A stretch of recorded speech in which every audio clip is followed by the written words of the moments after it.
ఆ! వచ్చిందొచ్చింది. ఇందిరమ్మ రాజ్యం వచ్చింది. కాంగ్రెస్ పార్టోళ్ళు తెస్తానన్న ఇందిరమ్మ రాజ్యం తెచ్చిండ్రు. ఇందిరమ్మ ప్రధానమంత్రిగున్నప్పుడు రోజులు ఎట్లుండెనో, ఆగో అసోంటి రోజులు తెచ్చిండ్రు మన కాంగ్రెస్ పార్టోళ్ళు. అరే!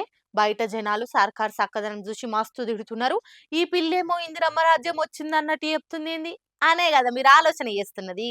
అయితే ఈ వార్త జూడాల్సిందే.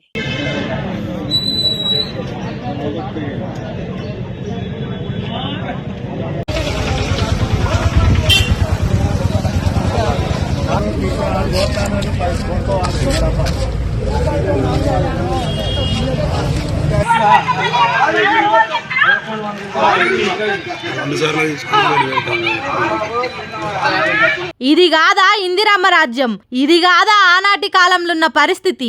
ఇట్లనే ఉండే కదా ఆనాడు కూడా. చెప్పులు లైన్లలో పెట్టి రైతన్నలు పడిగాపులు గాయలేదా? యూరియా బస్తాల కోసం రైతులు కుస్తీలు పట్టలేదా? ఎర్రటి ఎండల నిలవడలేక పట్టా పాస్ పుస్తకాలు చెప్పులు లైన్లలో పెట్టలేదా? పంటలు ఎండి పశువులకు మేపలేదా? ఆగో ఆ రోజులే ఇప్పుడు దర్శనం ఇస్తున్నాయి. కాబట్టి కాంగ్రెస్ లీడర్లు చెప్పినట్టే ఇందిరమ్మ రాజ్యాన్ని ఈజీగా తీసుకొచ్చిండ్రు. రైతన్నలకు ఏదన్నా మేలు చేయాలంటే సర్కార్ గట్టిగా పని చేయాలి. కానీ కాంగ్రెస్ సర్కార్ ఏ పని చేయకుండానే ఇందిరమ్మ రాజ్యాన్ని తీసుకొచ్చింది.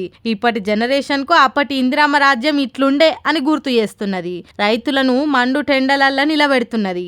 రైతు డిక్లరేషన్ అమలు చేయకుండానే, రైతు భరోసా పూర్తి ఇయ్యకుండానే, పంట బోనస్ రైతుల అకౌంట్లలో పడకుండానే ఇగో ఇందిరమ్మ రాజ్యాన్ని లైవ్ సినిమా చూపిస్తున్నది. కింత ఘోరమా?